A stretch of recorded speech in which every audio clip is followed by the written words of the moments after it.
Good morning, everyone. Welcome to Sunrise Daily. I'm Chamberlain Uso. I'm Ayo Makinde. Good morning and welcome. It's another beautiful week. Well, yeah, sometimes when you drive around, depending on what part of the town or the country that you're in, yes, naturally you have to be cautious. But the times that you move around, these articulated vehicles, you just hold your breath because you never know. You just never know. I mean, these days they say when you drive, you don't just drive for yourself. You look out. You drive for the person in front of you, behind you, or around you, because you just never know. That shouldn't be the case. But, I mean, yes, we put together a report to talk about, to highlight some of these challenges that many people go through. But, there'll always be a lot of questions about the authorities in terms of what they're doing to checkmate the owners of these vehicles. Is it that sometimes they're too powerful, they can't really deal with them, or when they get in there, what charges is just a slap on the wrist, and then these things keep happening because some of these people feel that, well, yeah, we can hold the country to ransom, and so we keep going about things in this way. But take a look at this report first. It highlights some of these things that we're talking about. The Apapa container terminal, located in Lagos, southwest Nigeria, is regarded as the biggest in West Africa. Hundreds of containers arrive from everywhere and are placed on heavy-duty trucks to be transported to various destinations. Where safety of other road users become a huge concern is the focus of this story. An ideal situation requires every container, before leaving the port, pass through latch verification, which is to ensure they're secure. However, it seems this part of the exercise is ignored by those assigned to it, as hundreds of unfastened containers ply roads, which are in dire need of repairs.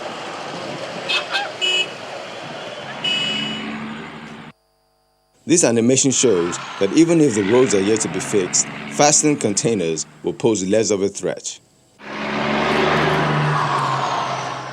Here's what happens when an unlatched container moves on the same road. Get the scary picture? This spurred the Federal Road Safety Corps, FRSC, in 2015 to launch Operation Scorpion, a crusade to arrest heavy-duty vehicles that pose threats on the roads. Large verification and tire checks were done, and those found wanting were arrested and taken to a mobile court. Interestingly, the stipulated fine for the offense is pegged at 5,000 naira or a 9-month jail term. The drivers usually pay the fine with ease.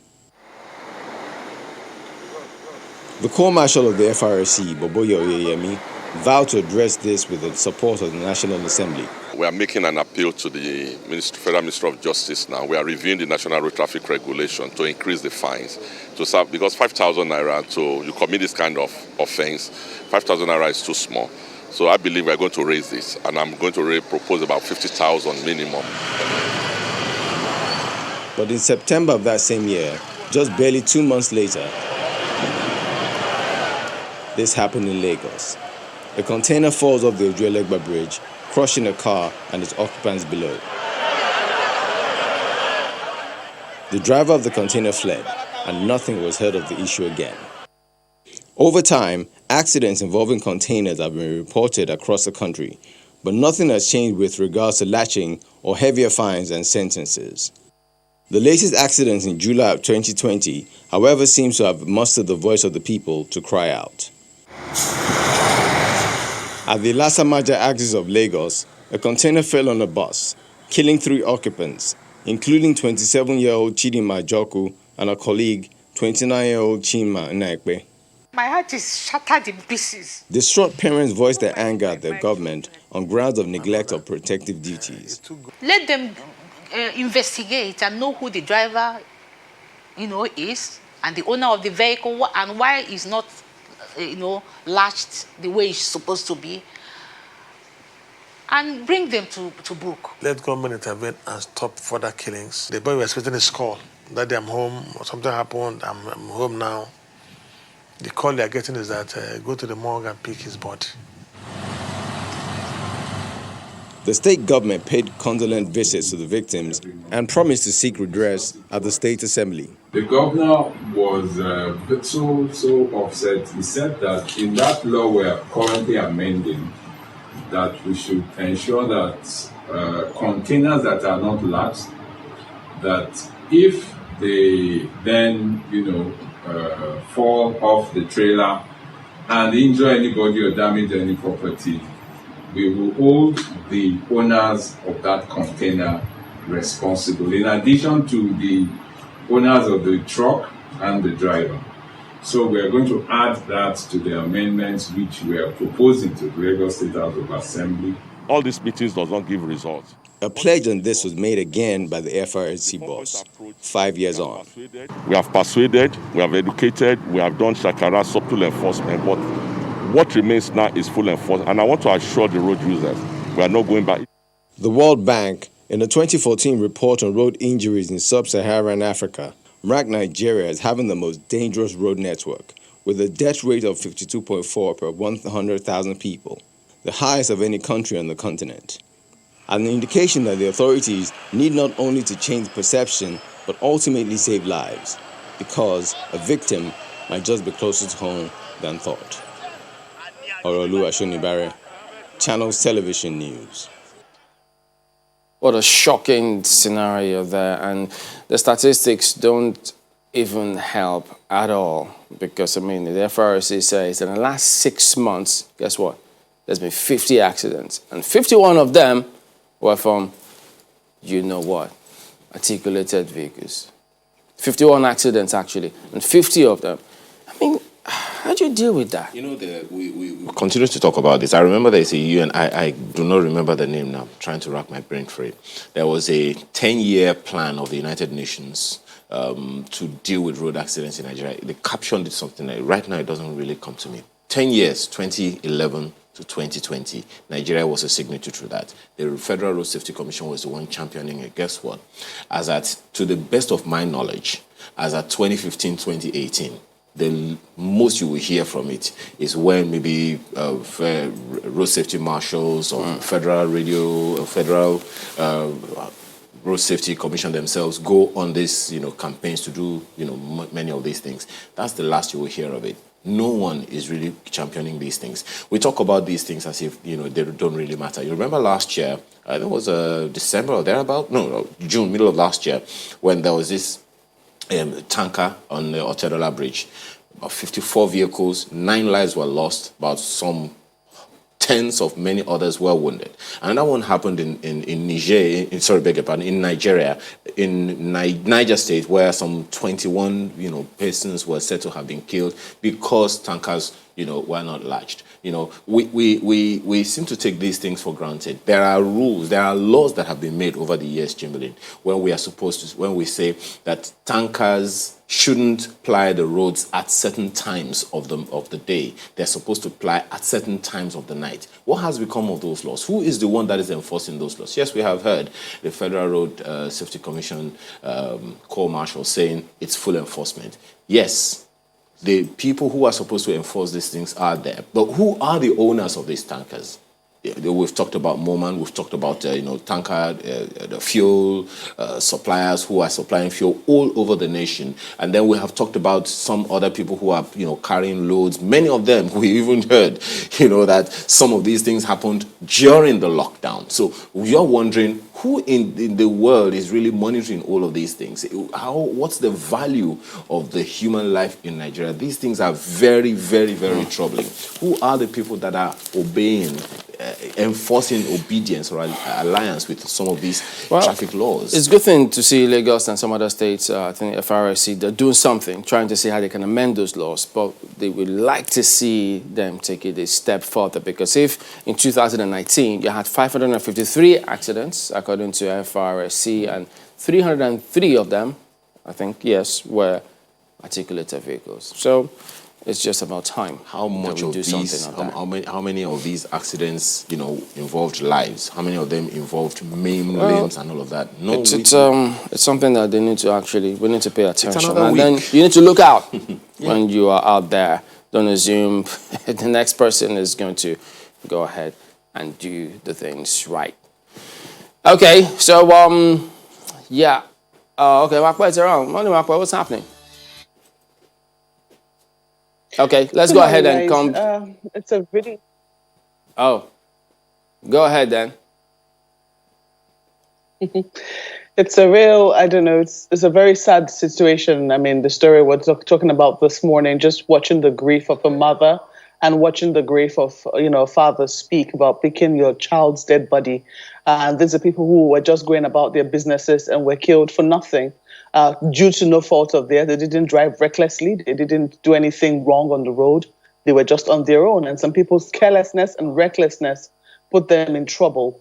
So I don't know. I sincerely hope that this can move into a campaign of some sort that the authorities will take seriously enough, because we cannot continue to lose lives in this manner. I'm hoping that there will be stricter punishment, and I'm hoping that, lives will not just be taken for granted like that. There's just too much recklessness on our roads. If you drive through Lagos roads, especially, your heart will always be in your mouth, especially if you're around Apapa, if you're around Oshodi, if you're around Lagos-Ibadan Expressway, where you have a lot of heavy articulated vehicles leaving the state or trying to get to the ports. Your heart will always be in your mouth, because you do not know who's just going to put you in trouble. I'm hoping that, the basic minimum in terms of safety, we imbibe. I don't see that happening already, but let us hope that, with this kind of reports and with stories like this, when you see that it's actually human lives and the families are adversely affected. I mean, listen to the mother saying, I'm not coping at all. I mean, I've lost my daughter. I'm not coping. That is heart-rending. And it's very difficult to ask a mother to just say, forgive and let go. How do you do that? Especially when you know that things haven't changed and other people's children are still at risk. Let us hope that indeed things will change for the better. Gentlemen.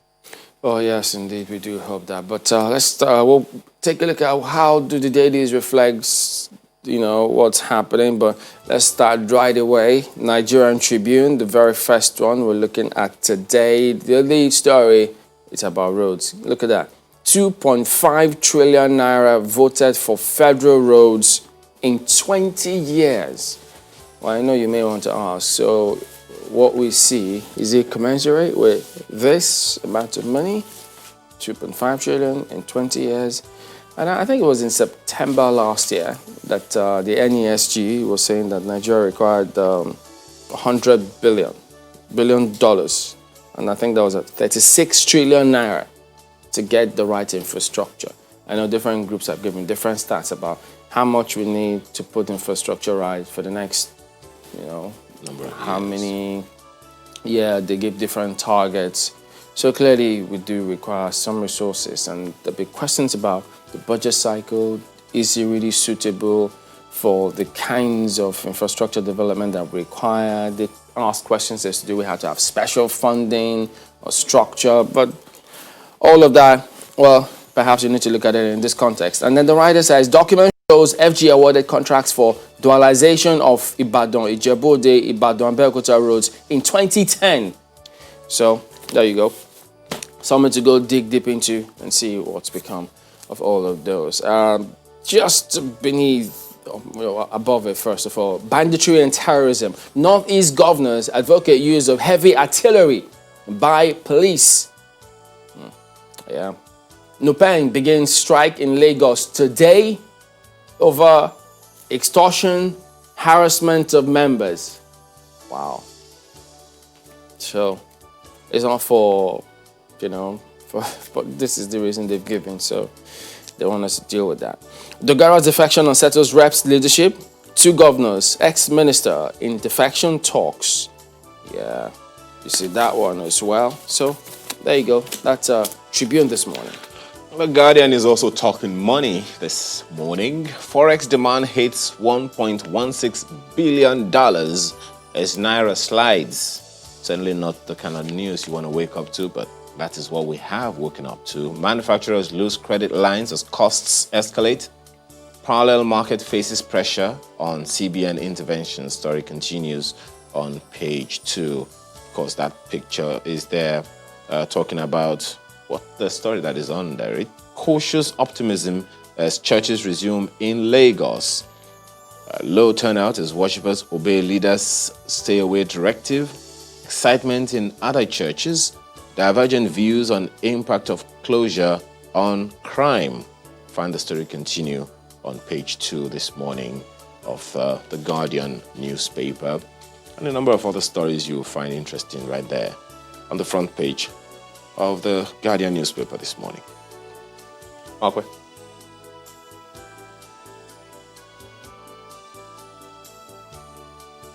I'm afraid I'll have to throw this back to Chamberlain.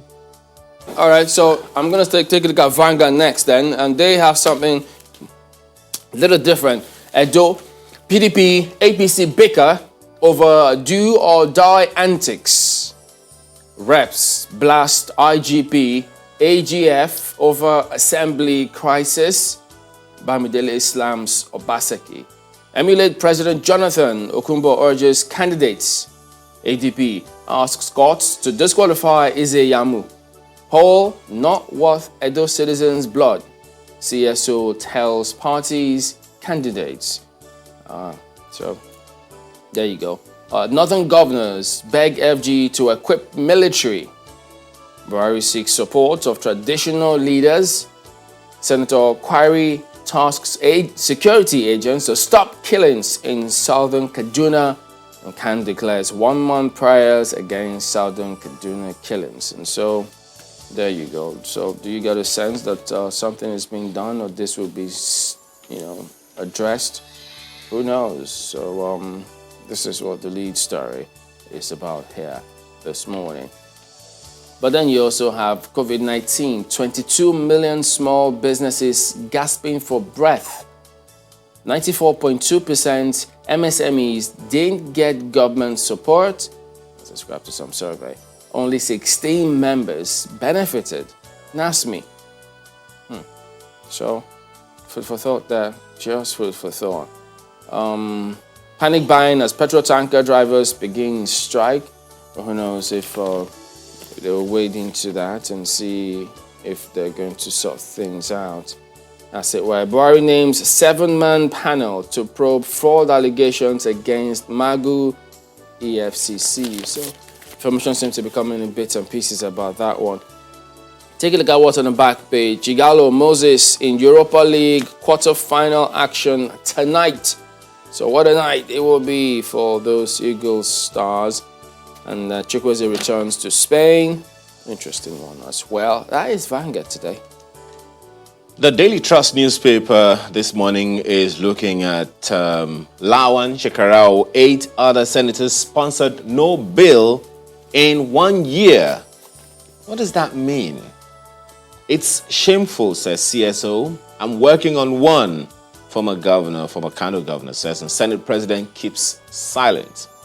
Find out the details on the front page of the Daily Trust newspaper this morning. Of course, all those graphics you see on the front page are pointers to search, and the story continues on page 5 of the Daily Trust newspaper this morning. Of course, that story on defection is also there. Autumn consults PDP stakeholders on APC's invitation. Nigeria to get $510 million from new oil deal. And JSS 3 students in Lagos resume today. Find out more details on the inside pages of the Daily Trust newspaper this morning. Let's quickly take a look at the Abuja Inquirer for you and see what they're saying there. Bandits influx. FCTA raises alarm. That's the lead story there. To begin community policing recruitment.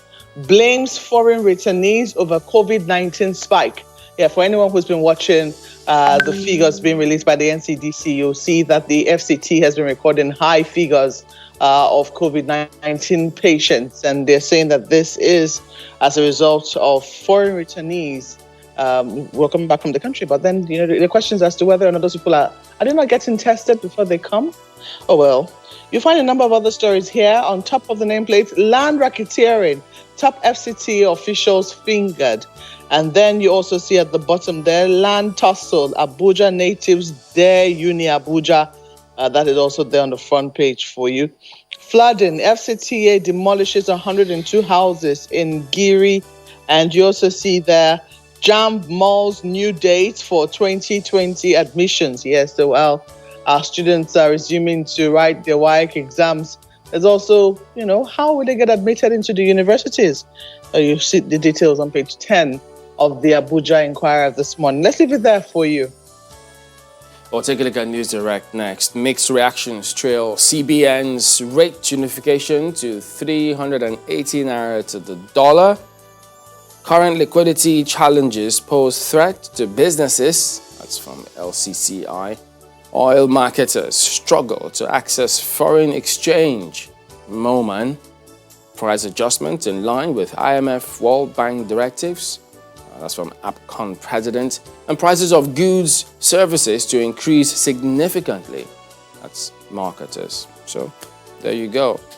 And then while they're at that, FG begins feasibility study for Brass Shipyard project. They also highlight that much on the front page here. So that is News Direct this morning.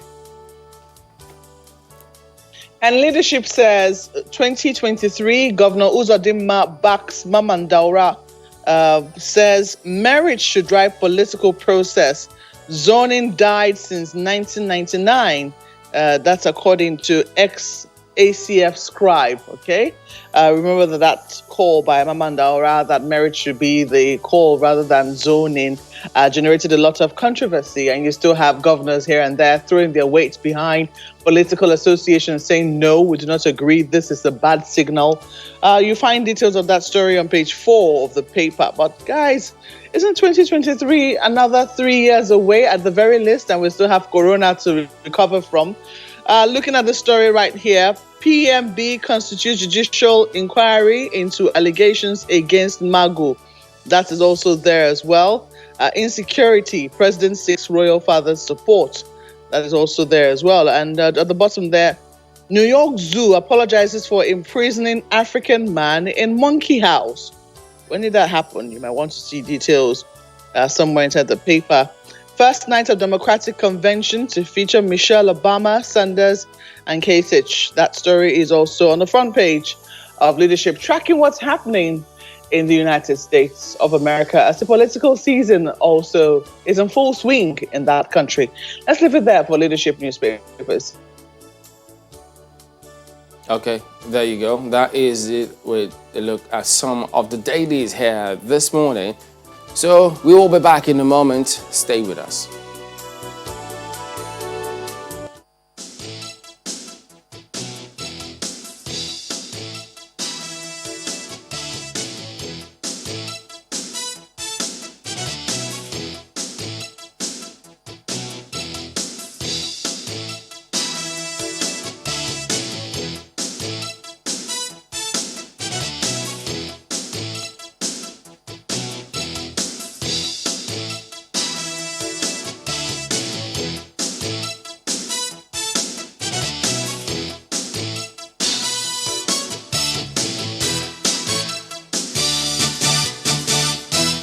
The forum commends the effort of the federal government of Nigeria in fighting the insurgency. However, the armed forces should intensify effort to secure hard-to-reach areas in the region and ensure safe access to farmlands and other socio-economic activities. The forum called on the federal government of Nigeria to ensure the deployment of state-of-the-art military hardware to the region. The forum recommends that the manpower deficit in the Nigerian armed forces should be breached by allowing the police to carry state-of-the-art weapons where necessary and be provided with strategic equipment like high-velocity tear gas, trackers, and armored personnel carriers APC. The forum called on the Federal Ministry of Water Resources to ensure that attention is given to recharging the Lake Chad Forum from national water bodies and strengthen the river basins in the sub-region.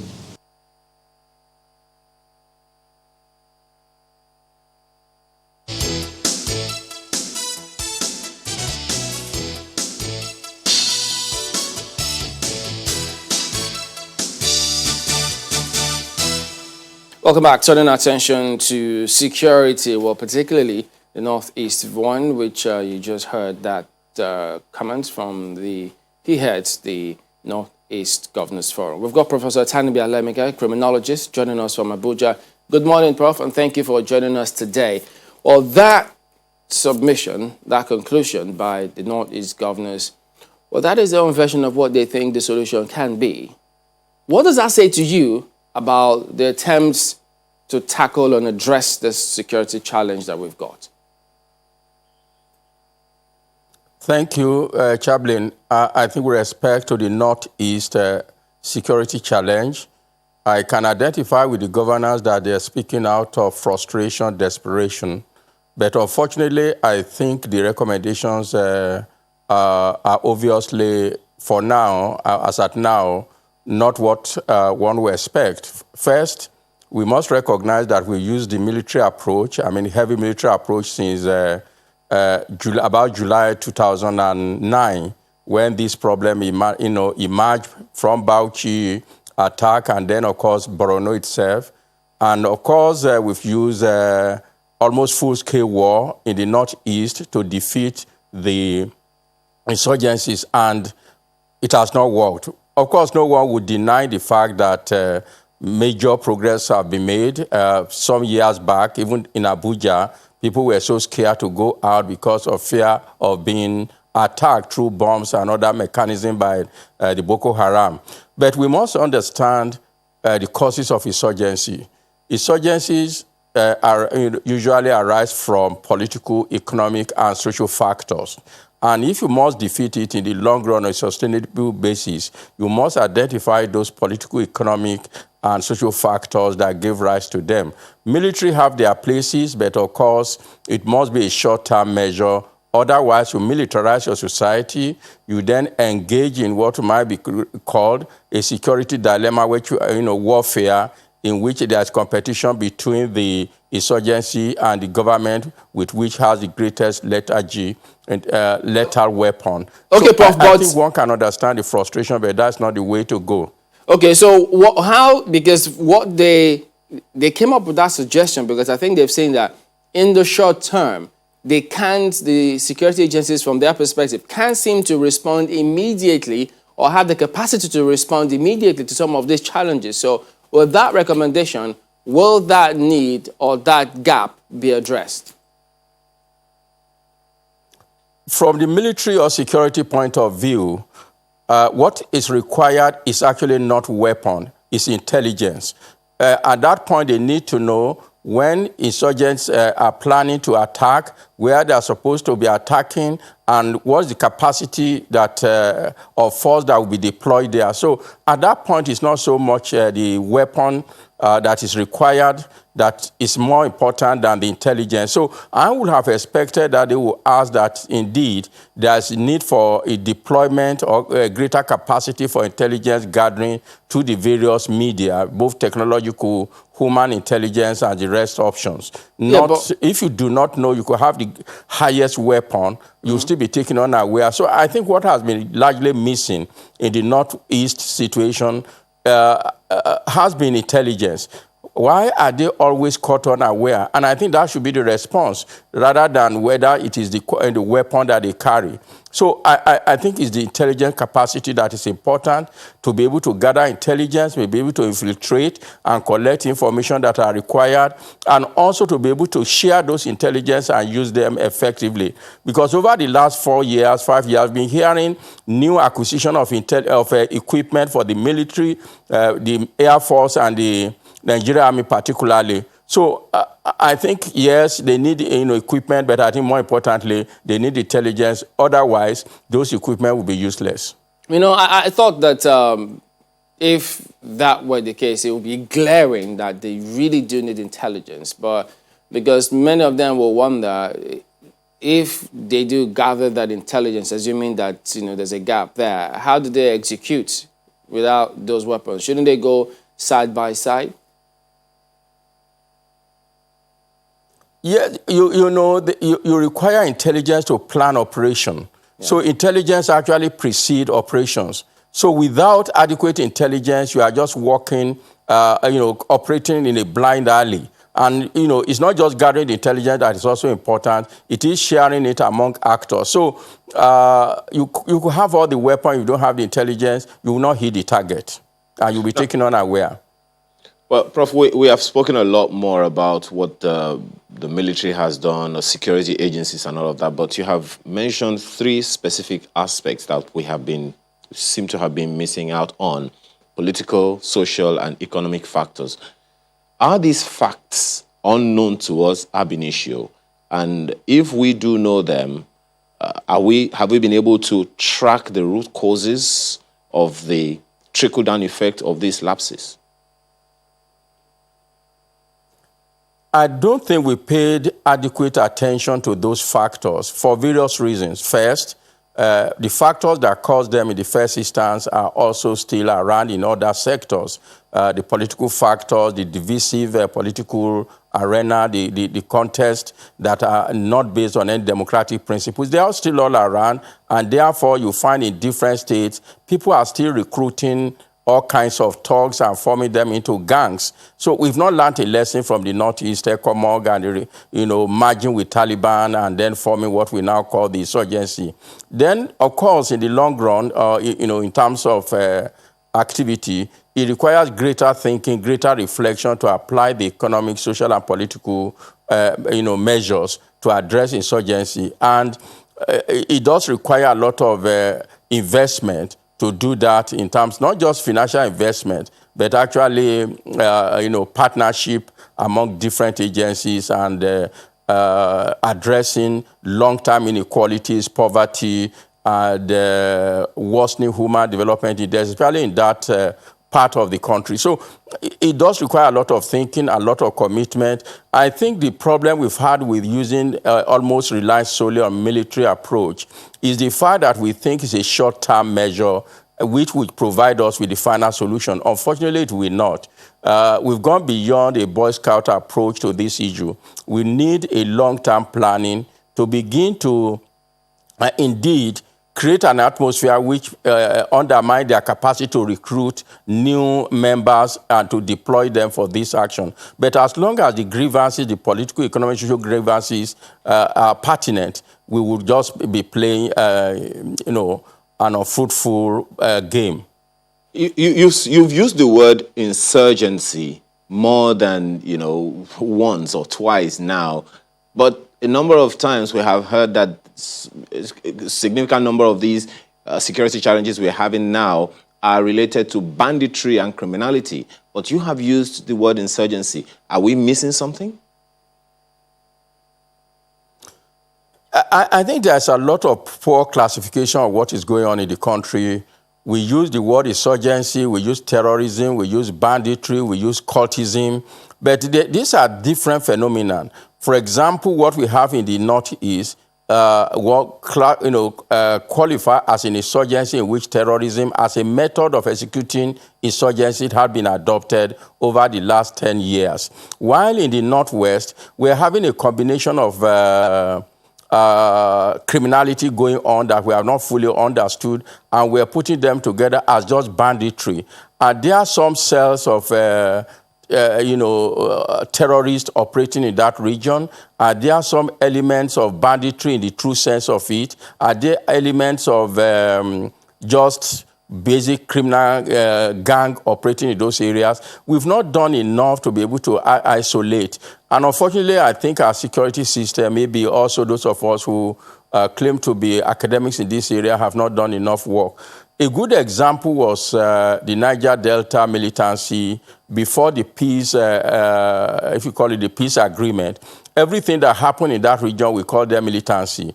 But because of the peace agreement, we can now distinguish the fact that all that was going on in Niger Delta were not all about militancy, that a lot of criminality were, had taken place and taken root and of significant, manifestation. So we need to classify them differently. In the Northwest and Northeast, basically what we start in the last decade is an insurgency in which terrorism, you can have insurgency that will not normally use a terrorist method.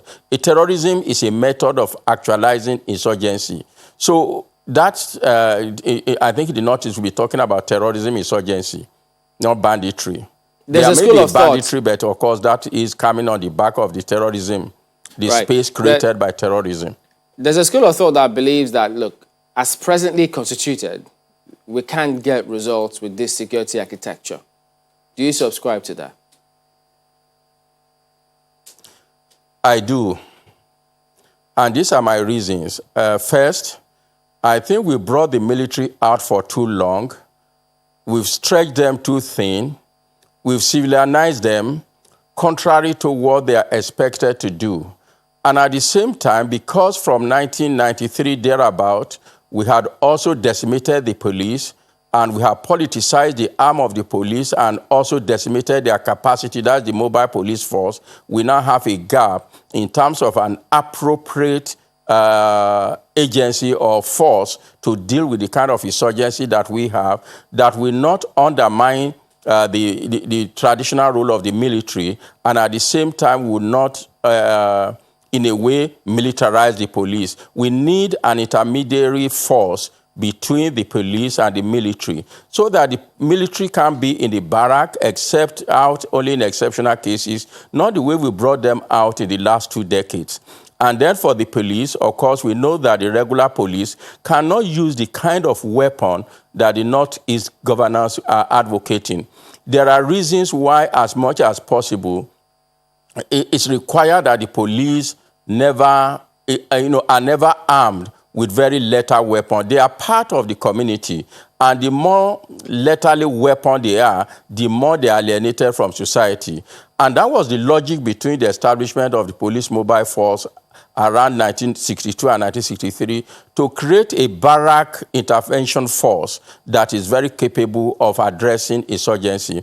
But unfortunately, that group has been decapacitated by the politicians who now use them as bodyguard or security guard. So we really don't have that kind of force that we require either in the present time in order not to civilize the military, which will be disastrous in the long run when we do have some challenges in which they are supposed to play traditional role. No, the police, there's been this conversation about the policing components missing in our fight against terrorism. They see in other crimes how as soon as they face that challenge, there was a separate approach to it, so the people could see and could relate to what was set up, such that it wasn't us and them. They could relate with that. So what do we do now about the capacity of the police to handle some of these things? Well, I think it's first, right from the presidency to the Nigeria Police Force to the Police Service Commission, a lot of confusion that currently exists in the way to build the capacity of the police need to be cleared. For example, there are recruitment going on, and there are disputes about who should recruit, who should not recruit. That cannot be a basis for which you can then enhance the capacity of the Nigeria Police Force. We must say for the police, they do not have the manpower. I think they were going the right direction from somewhere, some years back, I think from the tenure of MD Abubakar and Solo Arase Suleiman Abba, when they were, the intelligence gathering capacity and utilization was drastically enhanced and developed. Well, then we have 2 years of decline in that capacity. I think the last 1.5 years again, that capacity building has resumed. So I think that's the one way, because when we talk about policing in Nigeria, unfortunately, we still think about manpower. Policing is now technologically driven, and those technology particularly are technology for intelligence gathering and then of operational management. So it is not so much the number of people that are required. As you know, Chaplain, in many parts of the world, you do not require people to be at the junction, controlling traffic and running after people, as we do in Nigeria, where you have about 5 different agencies at junction running after people, looking at who will make a mistake. The camera is just there to pick you up and issue your receipt and the rest of it. So it's no longer an age of manpower in that sense. It's an age of compact manpower, well-trained, well-equipped with technology, relevant technology that can be used to police the place. So I think part of the problem in the Northeast, as you said, which is one of the problems we have now, in terms of returning police to police in the Northeast, we did not, make them part of the initial policing architecture of the insurgency. It was seen as a wholly military affair, and that also accounts for the fact that we couldn't prosecute quite a lot of the people who were arrested in that field, because the military are, with due apology, are trained to kill and to destroy. So when they confront insurgency, they destroy the building and in the process destroy even the evidence, and then you can't prosecute. I think that's part of the challenge. Whether it's too late, we need a lot of deep thinking of how can we insert the police back to play the appropriate role. That is the conversation that should go on at the highest level of security policy decision making now. One thing that we've seen is that every state in this country, they have one form of policing or the other. It could be whichever vigilante group, the ones for traffic, different things that different states have. So that is a way, that's clear to them that there's a huge gap, inefficiencies on the part of uniformed agencies to carry out certain functions. So why then do you think that we seem to be playing the ostrich to hit the nail on the head and say, look, it's time we do something about either policing or the way the army functions from the perspective of the laws? Why are we not doing that? Well,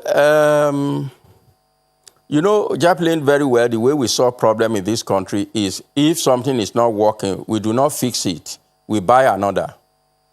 And then there's another problem, we buy another. And that's why you find the confusion in terms of the number of agencies and policing organizations that are out all over there. What countries are doing increasingly is actually to find a way of coordinating and ensuring enhancing collaboration among agencies. It's not in terms of increasing them. So you find a good example. You take the British policing system. Despite the fact that they have 43 forces, most of the decision coordination taken by the Home Office in order to have some kind of national security policy making that is coherent. Even the United States that, usually is said to be reputed to have more than 30,000 different policing agencies. With the passage of Home Security Act, a lot of coordination has happened. But unfortunately, very often, the discussion that go on in the security architecture, especially in the policing angle, is based on experiences of the 50s and 60s, where many countries were decentralizing and then, of course, forgetting, in fact, the development that has taken place in the last decade because of the increasing transnational criminality, violence, and terrorism. So we need the conversation. Unfortunately, I'm not sure the institutions that are responsible for taking this have to give them serious attention. And these are the National Defense Council, the National Security Council, and, of course, the Police Council. I think this national security policy making, they have responsibility. To do that, of course, you require a legislature that understands the security and then, begin to provide appropriate legal regime or framework for it. But unfortunately, the way our committees work, there isn't inbuilt knowledge of those committees about the issues they deal with. And that's why you find the crisis and the calamities we find in the countries, whether it's the notion of oversight or, the tendency for the legislature to be insisting on carrying out executive function. Because we do need a lot of collaboration between the legislature and the executive to begin to imagine and then, of course, design a new security architecture. Like I said, we really at this point must have an intermediary force, between the police and the army. It may be a new police force, entirely like the National Guard, or it could be that we rescue the police mobile force from the police and truly make them an intervention force with the appropriate capacity. Like I said earlier, the regular police cannot, should not, and must not use highly lethal weapons. Many of us are already, disenchanted with the AK-47. an average policeman encountered on the street should not be carrying AK-47. He probably should have a Prof, pistol, does that mean you don't trust the police to handle that? You don't trust the police to handle that, do you? No, it is not a question of trust. It's a question of philosophy. The philosophy behind the police is that they are part of the people, and therefore they should not use force that is extraordinary. You know, traditionally we have divided security into two, external threat and internal threat. Police are supposed to relate with the citizens, fellow citizens, and therefore force ought and should be minimal. While in dealing with foreign, you are allowed to use maximum force that you can muster. So it is a philosophy behind the police. Police, as much as possible by principle, should not carry highly lethal weapon because it diminishes the collaboration between them and the citizen. It does not make them inferior. It does not make them weak. It is the philosophy behind it. But just as you said, I thought you talked about different sections of the police, the PMF and several other agencies. Will it be okay for those groups or that category to bear such arms? Yes, if you have the PMF like it existed in the 60s, 70s, and maybe early 80s, they can carry, that's the reason they were barracked. You don't see them on day-to-day basis. Where, Chaplain, if you remember, I think up to today, people people no longer call them because today they are not even efficient. When they were efficient, people actually call them, unfortunately, kill and go. But the appropriate word is actually quell. Quell. That means quell the riot or insurgency and then move back to the barrack. You hand over to the regular police. So if you have a barrack intervention force, which is not in daily contact with people, carrying, can use more lethal weapon than the regular police that I'm supposed to call my friend, that is supposed to be the first point of call for assistance when I'm in distress. Well, Prof, the concern here, the major concern here is the number of deaths that have occurred over the past 10 years or thereabout. The Nigeria Security Tracker, for instance, surveyed security, challenges over the past 10 years. And they came up, one of the several, things that they came up with, indices that they came up with, is the deaths by perpetrator. And they listed about 4 people who are perpetrators. Boko Haram is one of them. Sectarian, actors is one of them. Look at all these figures. These are the people that over the years have been responsible for the deaths of several people in Nigeria, almost 40,000 over the years. Now, the question that I would like to ask is, as I said earlier, as you have also said, we have looked largely about the federal government's intervention. What responsibility are there for states? Yes, a number of them are coming up with all kinds of, as Chamberlain has said, regional intervention networks and stuff like that, the Northeast, the Northwest, the Southwest, and all of that. What are the issues that you think the state actors themselves, the states, and I'm talking about the states now, the sub-regional level, and the local governments and the locals themselves, what responsibilities can they play to bring down these figures to the barest minimum? You've asked quite a difficult question. Not the question itself is difficult, but because of the environment in which we operate. Many of the crises we have were created by the same group you are asking what is their responsibility. You find in Nigeria today that the state government, by their policies, by their actions, continue to create some kind of conflict-generating policies which are implemented. I take you a good example where your policy actually favors one religion against another. You are creating a problem for insurgency, religious grievances, and which of course might take in the long run the kind of insurgency and terrorism that we hope never occurred. Some are doing it in terms of the deliberate neglect of education of people. Where you move around and you find millions and millions of children between age 5 and 12 not being in school, what these governments are doing is actually planting the seed for terrorism of the future. So they can play a lot of role. In fact, the primary role lies with the local government, and the secondary role lies with the state, and the tertiary, the federal government. In ideal situations, federal government should be a helper of last resort to the state and local government. But unfortunately, in this country, as we've noticed, nothing seems to happen in a very responsible manner in most states of the Federation. Local government administration, which was local government in the old Western region and native administration in the North, they've all been destroyed. So when you want to task them, you need to rebuild this system. We need a new framework that makes the state very responsible. For now, most state responsible governance system have collapsed. And, instead of a governor, a democratic governor, we're actually having emperors in the state who are ruining and damaging it. And I think from what we've heard, part of the reason, not exclusively, of the problem in Borno had to do with this kind of irresponsible governance.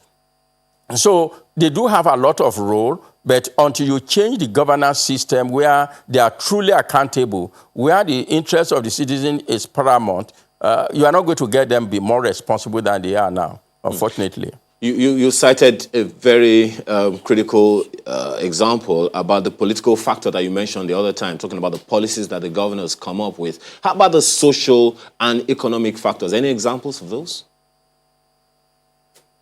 Yeah, I mean, for the economic factor, if you notice, if you just look at, even inaccurate as it may be, the statistics of the Nigeria Bureau of Statistics, you will find that long-term conflicts and crises in Nigeria tend to have been more prevalent in states with the widest inequality. In the widest inequality, in livelihood, in political power, and unfortunately, this is endemic in the Northeast and the Northwest, particularly. Prof, so let me ask you. You could find that there's a correlation. The thing is, our security needs are immediate. We do need immediate solutions. Yes, the long-term plans notwithstanding, because if we don't sort those challenges immediately, people may just resort to self-help if they haven't already. What do we do about that particular concern?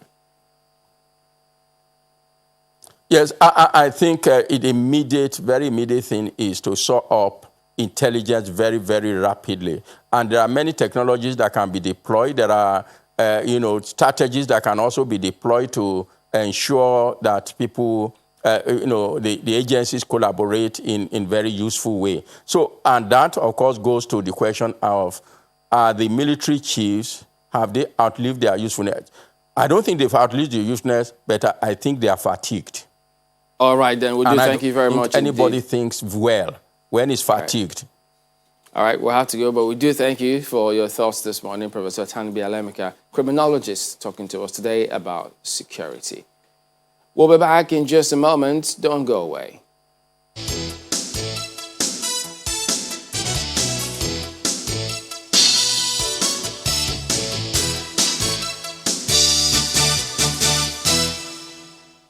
The opposition today understands the difficulties and the uphill task they face,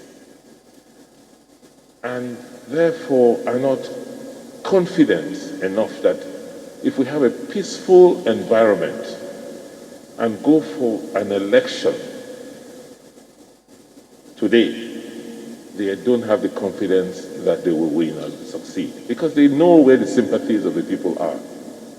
So their strategy, rather than trying to persuade and win over people, and unfortunately they don't have much records to do so, is to first wage a war of massive and very vicious propaganda.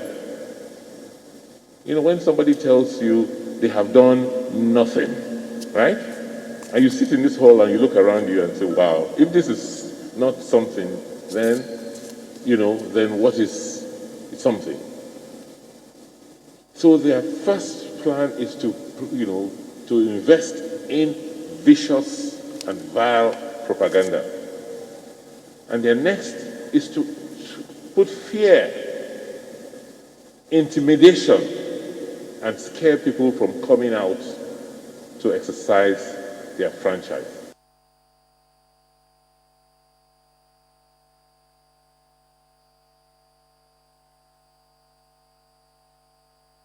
While the people of Edo State and indeed the entire world bore witness to these monstrous atrocities and repulsed in shame, the outgoing governor, Mr. Godwin Obaseki, paraded himself before cameras and microphones, offering a defense of his grotesque mathematics and understanding of democracy, which holds that 7 persons are greater than 17.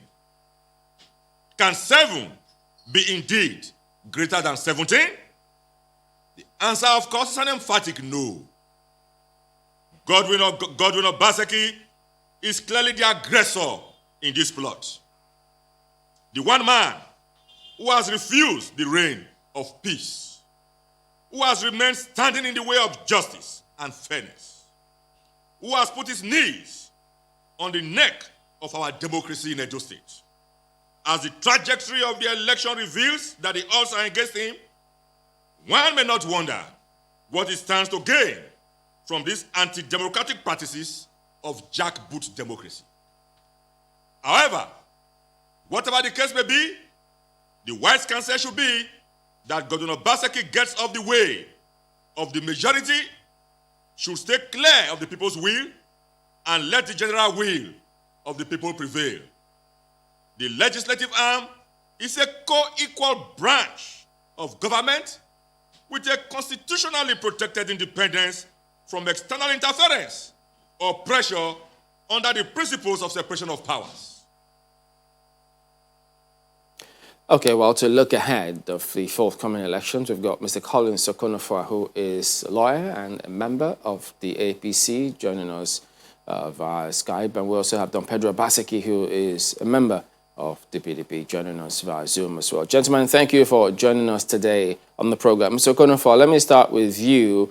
With all of this back and forth as to who is saying what and the impression that is leaving on the people, do you think that at the end of the day, this contest is going to be about the issues, what they have done, what they stand for, and the best candidate wins?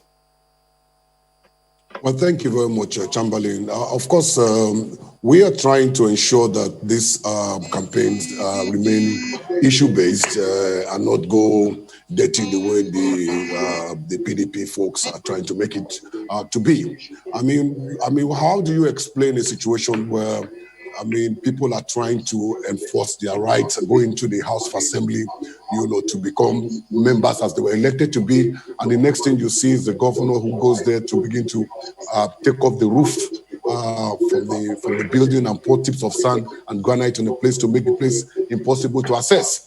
And then when they talk, you are asking yourself, are we talking about the issues? This is a man who has been a governor for 4 years or less. Just a few months, less than 4 years.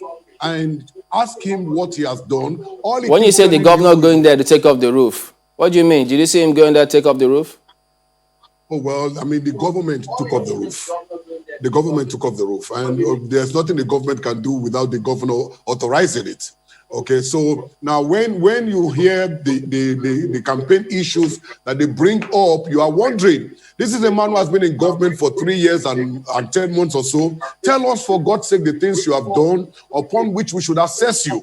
We should not be talking about Oshomole and all of those things. Tell us, a man who has been in government for 3 years and 10 months should be telling the populace, I want to be governor again for another 4 years because of these things that I have done upon which I expect you to assess me. But no, that's not what we're seeing. We are seeing brigandage at its highest peak right now. We are seeing Togri, which he claimed he had abolished in Edo State. And so just hold on a minute.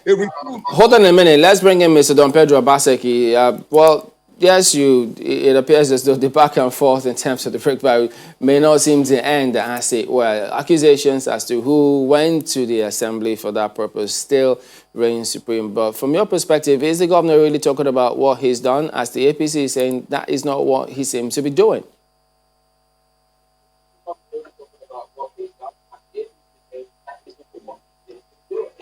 I just heard doing. I didn't hear any other thing you said prior to that. Well, the APC is accusing Mr. Gordon Obaseki of not focusing on his achievements, but is rather choosing to talk about the former governor and deflate from the real issues. That's what the APC just says. Everybody in Edo State knows those who are economical with the truth.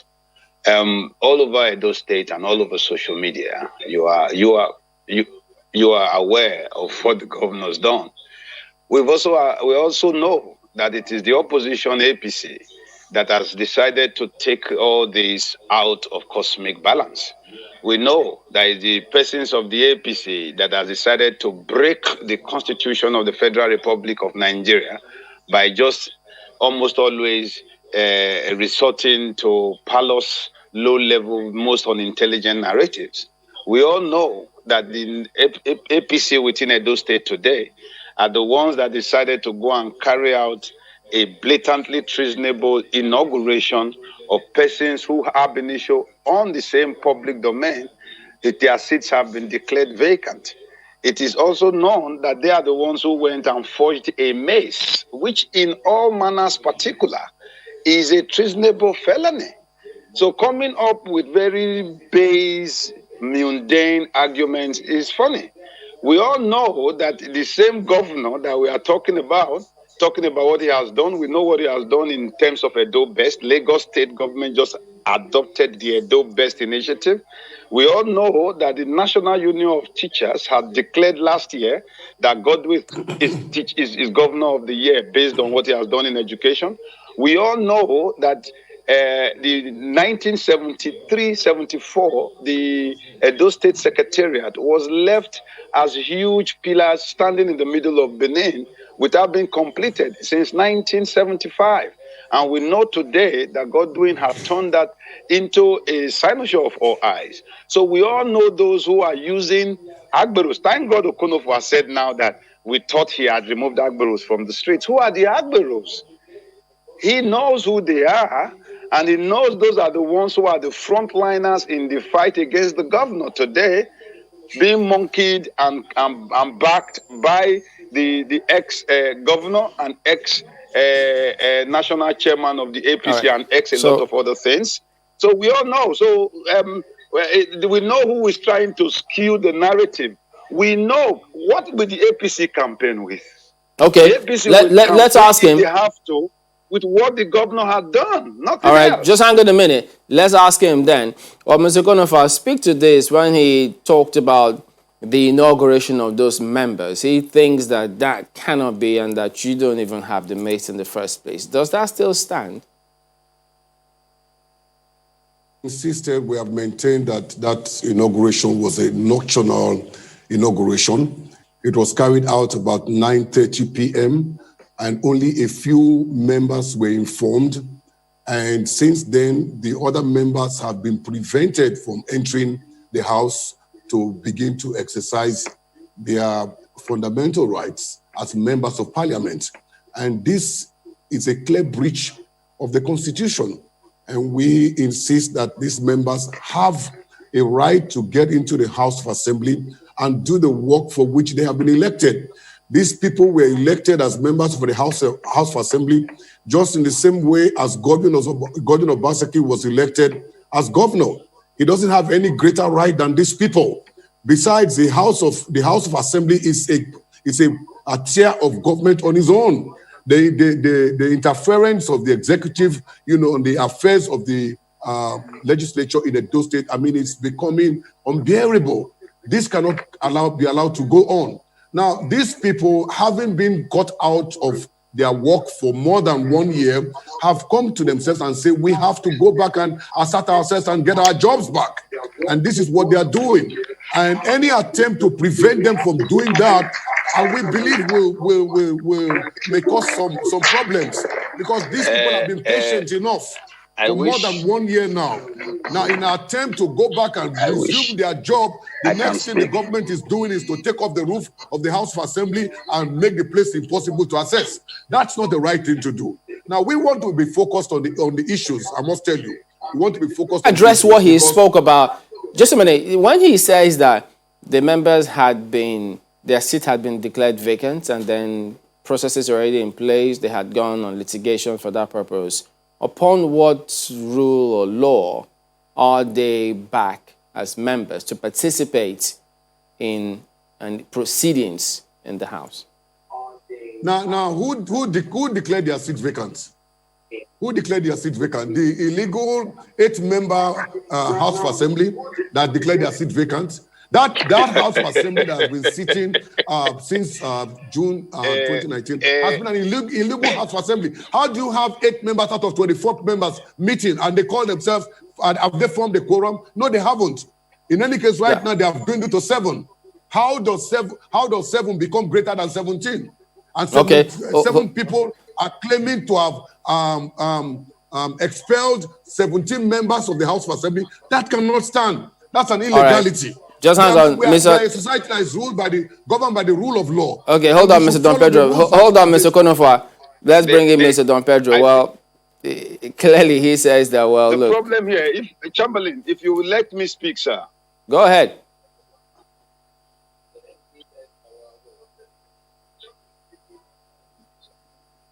Can you hear me? Go ahead. This is a this is a very simple issue.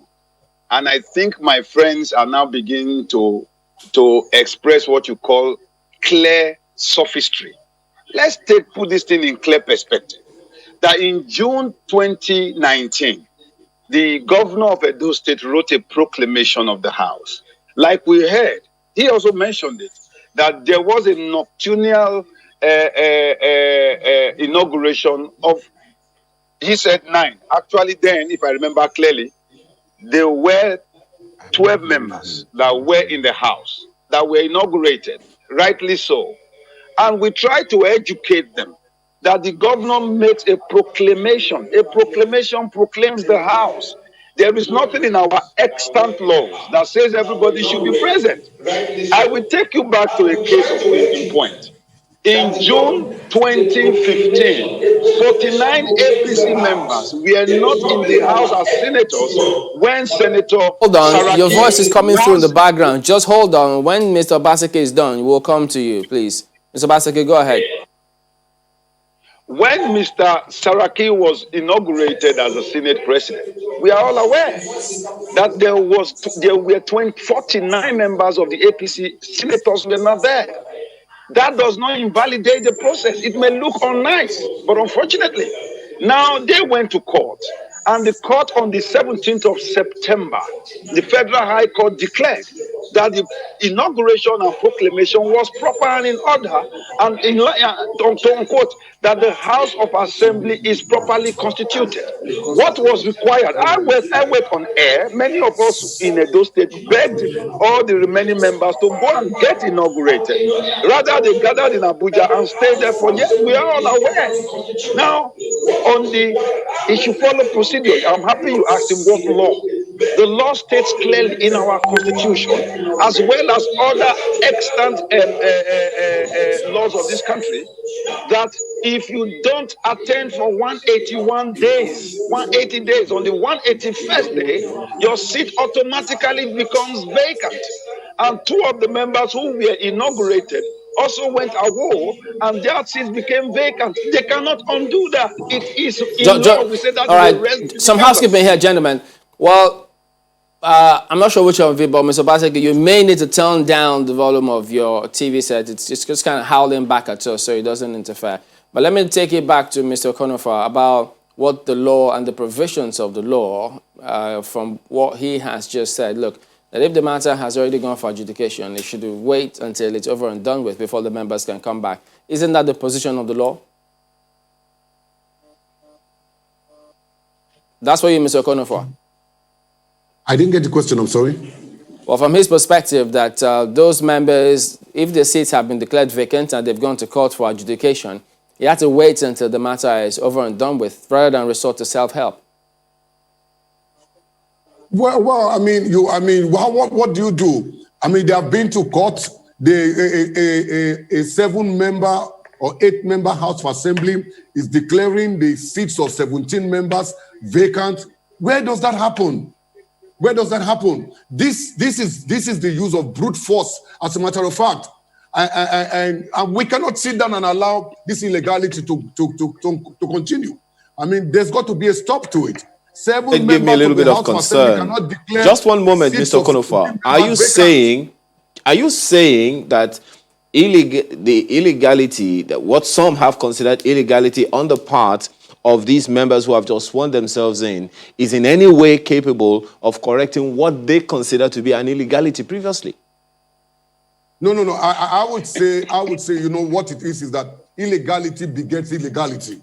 That's the truth. I mean, if the illegality has become so, obvious, what else do you want? Now you go to the court, for some reason or by some means, the courts have been compromised. I'm sorry to say this, and these members know that they cannot get justice. So what do you want? These guys cannot keep staying out of their jobs for which they were elected, just in the same way as Godwin Obaseki was elected. He has no Mr. right, Konofa, let me clarify this from you. I mean, as a lawyer, you're saying that it is indeed right for the members to go on with their illegal act to justify or cancel out the illegality that has been done because the courts have been compromised. Which court declared it illegal? What they did? You just said illegality begets illegality. That's what you said. No.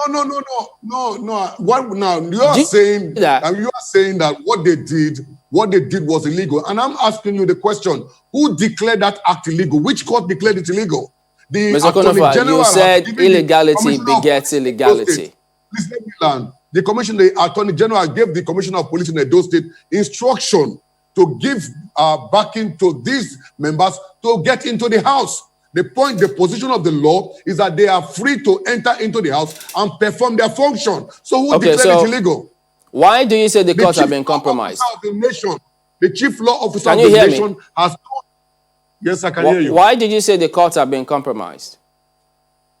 No. I mean, to a large extent, we know that when you go to a high court in a particular state, for instance, all right, asking for judgment against the government of that state, you are not very likely to get judgment. And you and I know this is a sad reality that we face today. You're the practitioner. You're the one who goes to court every day. So we're here doing our jobs. But that's what you're saying on good authority. Is that what you're saying? Oh, well, I'm not on trial on this matter. What I've just told you is that the issue that we face is that these people have the backing of the law to go into the House of Assembly and perform the job for which they were elected. What law justifies them? Just one moment. The chief law officer of the nation. Just one moment. The chief law officer of the nation is not the law of the nation. What law, on what premise does the members of this new set of lawmakers whose seats have been declared vacant because they breached a constitutional requirement of not sitting for 180 days. What law justifies them to swear themselves in? You're a lawyer. Let me address the issue. You know, we have a problem in this nation where people close their eyes, to serial breaches of the law, and when somebody comes up to assert a position of the law, that's when they begin to cite illegality. Now, how do you compose a 24-member House of Assembly with 8 members ab initio, and the House and what you say, what your response is that they were invited. They were invited via a proclamation letter that did not get to them. What sense does it make for a member who contested the election and won the election, and now it's time to go and resume his job, and he says, no, I'm not going? Doesn't make sense, except he's deliberately shut out. So this is what has happened. And now you are asking me, why should they go in and swear themselves in or whatever? The answer is... Let's clarify this for us so we can understand you properly. Well, you're saying that if a matter is in court and they are not likely to get judgments in their favor, they might as well just go ahead and do what they did. No. Is that right? Is that your view? No, that's not the point. The point I've made is these people were elected to perform the job of legislators for Edo State. Is that matter in court at the moment or not? I'm sorry? Is the case in court at the moment or not? I am not aware. All I know is that these people have gotten tired of waiting for 13 months or more for a job for which they were elected in the same way as Obaseki was elected as governor, right. and they have decided to take up their jobs. Assuming you know that the case is in court, would it be right for them to go ahead and swear themselves in or participate in that action? To the best of my knowledge, I do not know that the case is in court. To the best of my knowledge. Assuming the case is in court. And I've just told you that to the best of my knowledge, I do not know that this case is in court. Can I put in the question? Assuming the matter is in court and those members are involved in the matter that is in court, would it be right for them to go ahead and take that action? It would depend. It would depend on what the case is in court is all about. It would depend on what the case in court is all about. If the case, if the case in court is asking that these people should be prevented from coming into the House of Assembly and now they have forced themselves in, perhaps they should not have done that. But to the best of my knowledge, I do not know of any case that is in court. Okay, well, let me bring it to Mr. Obaseki. Well, at the moment, you say you've got your back against the wall, your party. You don't have members up to 10. You have fewer members than those who are supporting the APC candidates. So they just think that you're between the devil and the deep blue sea at the moment. Well, I just want to quickly say that all these things are just mere ramblings. I'm happy that Mr. Konofua was answering himself and your questions actually answered themselves. For him, if he's not aware, I will let him know that the other 14 members, when their seats were declared vacant, went to court in 2 different suits. One at the Federal High Court in Port Harcourt, one at the Federal High Court in Abuja, and they're still subsisting to date. I will also let him know that prior to that, on September 17 was the first judgment saying that the assembly was legal and inaugurated properly. So what they've done are 2 things. One, they are going to do what they did is not only an abuse of court processes. He's a lawyer. Thank God I'm a lawyer. It's not just an abuse of court processes, but also a contempt of a subsisting court judgment. Number 2, they are the ones who have gone to court in 2 different court cases. So in that instance, they are sub judice. That is sub judice. What they have done is sub judice. Number 3, I will state clearly that Mr. Malami has shown himself as a law officer, as a most partisan one, who decides to speak depending on what part of the party divide he's on. And what he has done is a vagrant abuse of the law. So that cannot exist. Number 3, he's aware that they went to inaugurate themselves. I don't want you to call it an inauguration. You don't inaugurate a House of Assembly. You proclaim a house. That is what it is in the face of the law. And it's properly proclaimed, and there's only one proclamation. It's left for them to go there and get inaugurated.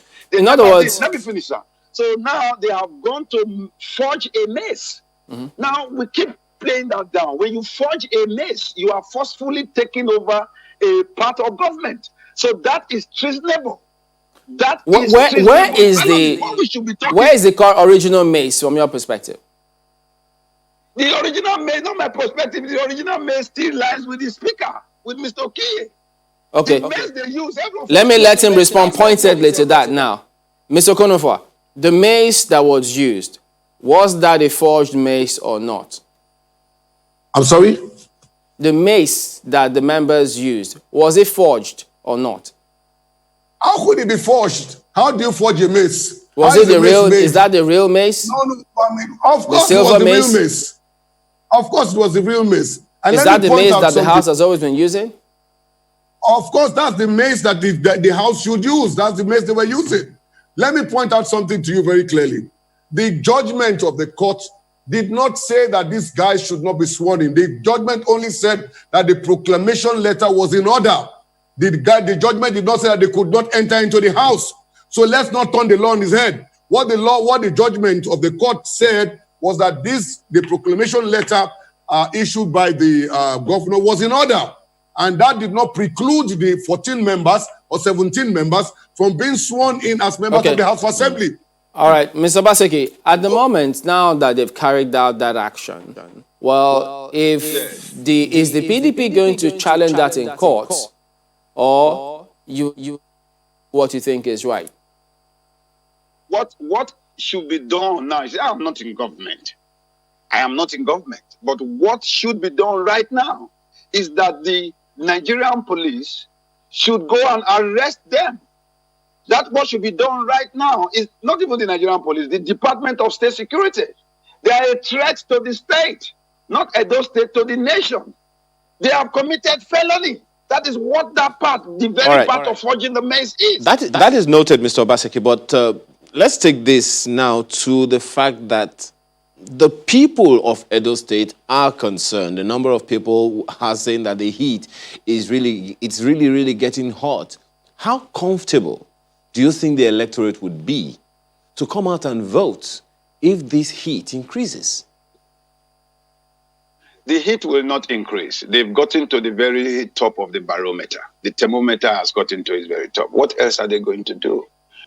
What they have been trying to do is, as much as possible, make the state ungovernable, come up with things to scare the electorate, but it is the electorate themselves that went to block the takeover of the house. And that house has not been sitting there for more than a month, even before this quarrel started, because there have been ongoing renovations. But the poor people, some market women went to block them. Look, let me put it to you. I believe we are the most educated set of voters in Nigeria. That is why Edo State will vote on the same day a PDP president, a PDP senator, and an APC House of Rep.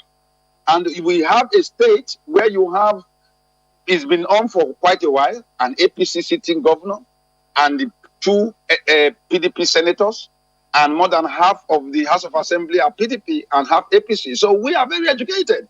We know that all these are meant shenanigans meant to distract us from going to exercise our rights.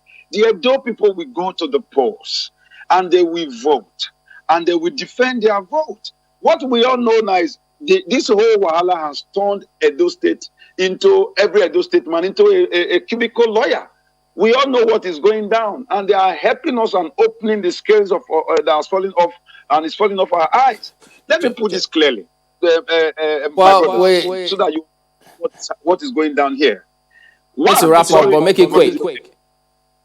Yes, 3 members of the constituted House of Assembly were the ones that went and elected a speaker pro tempore. To remove a speaker, the Nigerian Constitution states clearly that for you to remove a speaker, you don't need a majority vote. You need a minimum of 2/3 majority of the sitting members, of the inaugurated members. So even if you consider 14, if you consider 10, none of them as presently constituted in the House of Assembly can remove the Speaker of the House. All right, I need to let Mr. Konofa respond before we wrap up on this. Mr. Konofa, quickly, could you respond to that? Is that right from the point of law? Okay, well, first and foremost, the point that needs to be made is that what we have found is that I need to put the issues and raise about the impeachment and the law, so that we can wrap up in 30 seconds if you can, please. No. What everybody should be concerned about is, why should a governor elected on the platform of a political party, the APC, has the beautiful benefit of having Mr. Konofa, are you deflating from the subject? Can you respond to the processes you spoke about? Now you are talking about impeachment, the fear of impeachment. The requirements of the law. Could you respond? We need to wrap up. That's my point. I'm sorry, I don't understand. I mean, you were talking about the fear of impeachment. All right, we need to go then. Pardon me. Well, we're out of time on this. We couldn't be going just back and forth. Well, thank both of you for talking to us today. Collins Ikonofa, member of the APC, and Don Pedro Obaseki, member of the PDP. We will be back in just a moment. Please stay with us.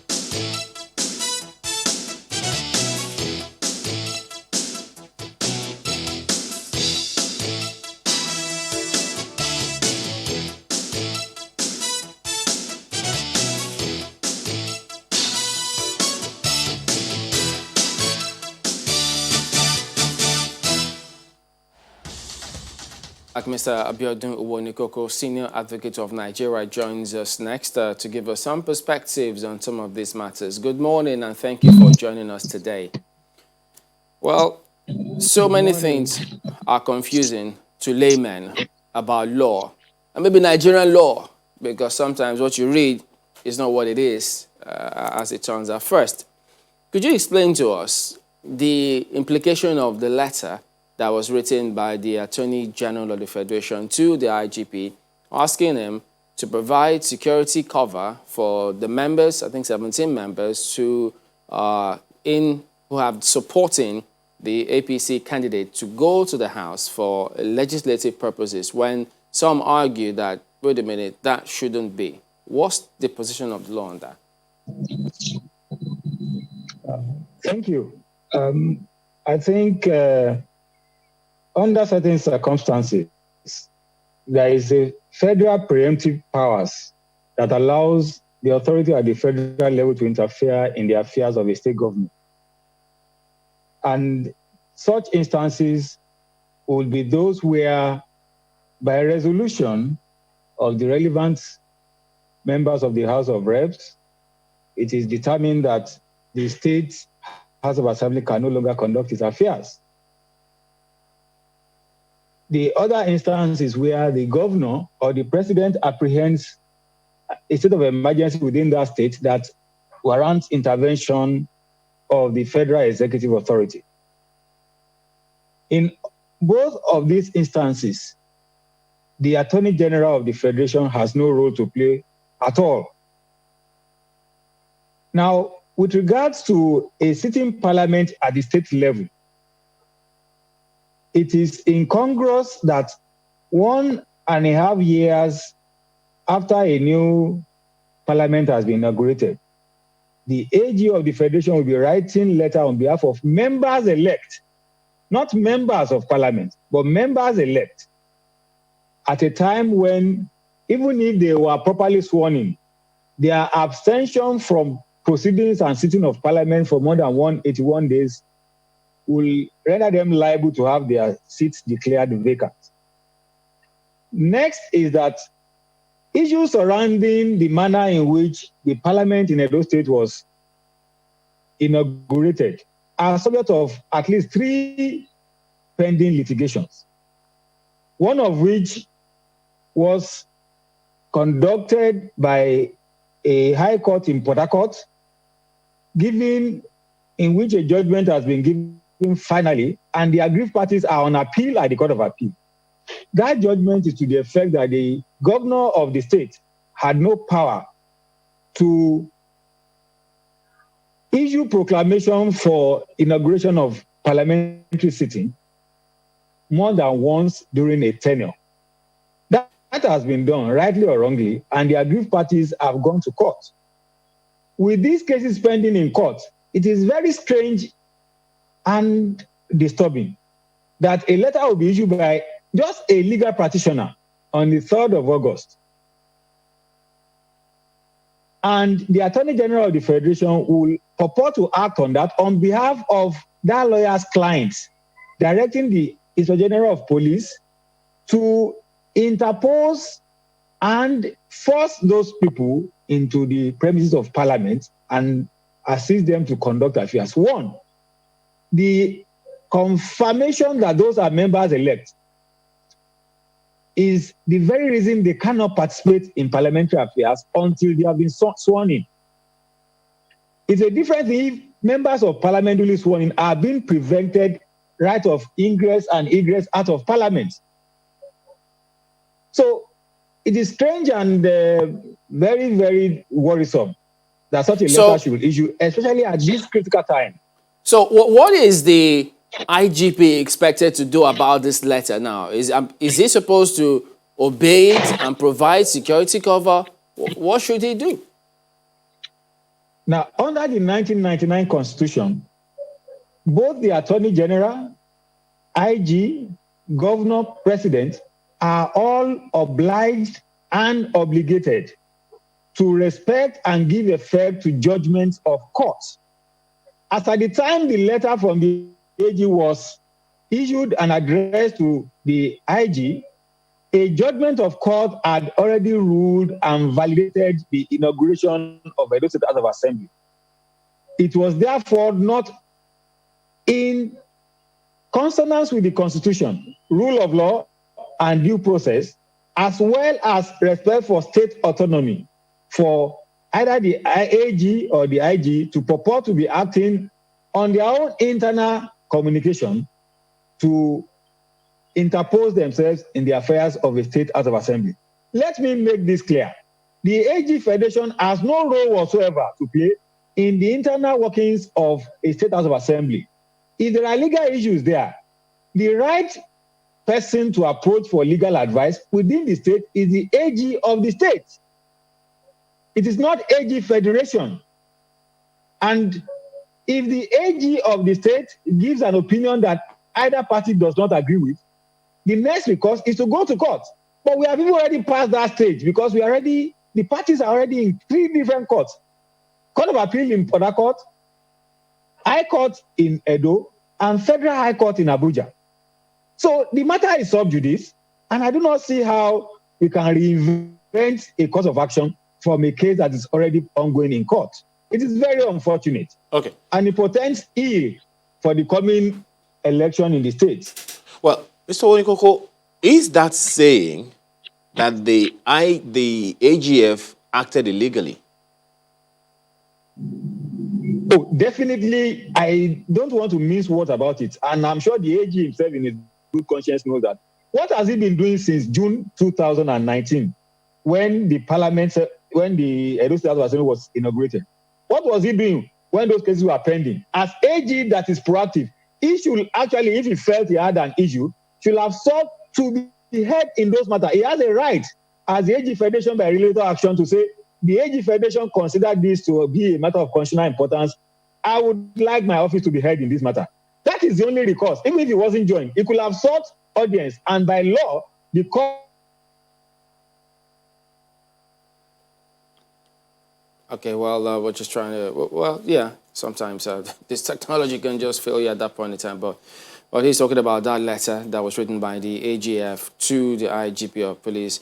But then next is you just wonder, now, one of the letters been written, and the members are saying that, look, whether or not these other members have a right to declare their seats vacant, because they just felt that, no, the proclamation, much as it might have been, but there are contentious issues. But let's see if we'll have him back and put that question to him. Do we have him back now, gentlemen? Okay, Mr. Wanigogo, now, about declaration of seats vacant, what is the procedure? Because different groups, both of them are saying, look, we are in the right, first to have declared seat vacant, others say, no, we have inaugurated the member because we have majority. What is the correct position? There is no thing like majority outside of parliament. Majority of the House, except for where there is constitutional threshold, is the 1/3 of members present and sitting at any proceeding. 1/3 of Edo State House of Assembly, which is 24, should be 8. And as far as I can recall, as at the time the parliament was inaugurated, usually not by governor, and people are misunderstanding this issue. It is not a governor that inaugurates parliament. When they are first elected, the clerk of the house is the one that conducts the election of the first leaders of the speaker and deputy speaker. After the speaker and deputy have been elected under supervision by the clerk, the speaker then swears in all members present. So where does the governor play a role in all of this? His duty is to issue a proclamation for parliament to sit. And after that has been done, it will be remiss of the governor to begin to influence or direct the affairs of parliament. If that were to be the case, then that would be an impeachable offense because it would be exceeding his own remit as the head of the executive arm trying to hijack the legislative arm of government. So anybody today, if you look at the AG's letter, it refers to them as members elect. You can't be a members elect more than 1 year after you have been elected. Okay, so we'll come back to this. We'll let you shed some more light on that particular point, the duration for which you can be a member of elect for. Just hold on a minute. We'll be back.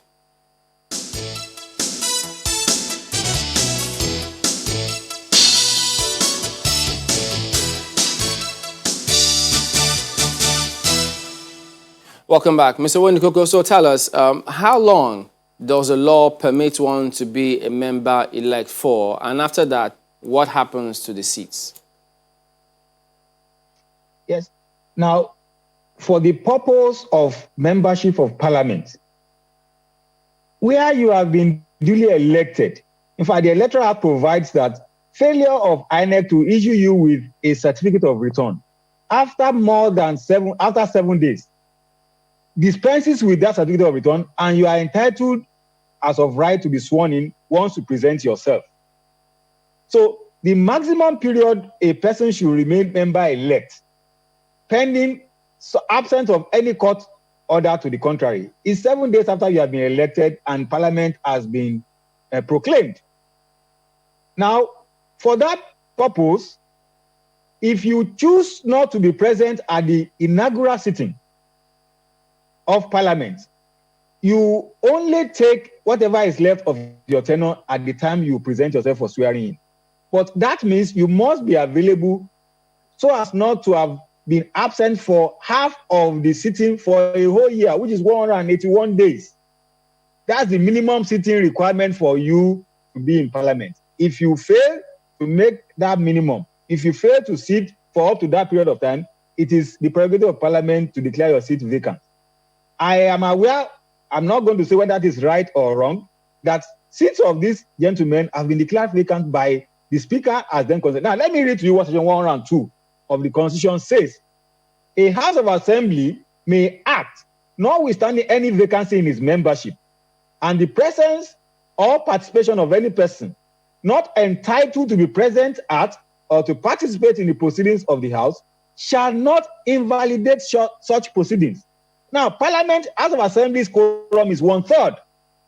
From the period of inauguration, 17th of June 2019, I'm not aware that Parliament of Edo State has been unable to form a quorum.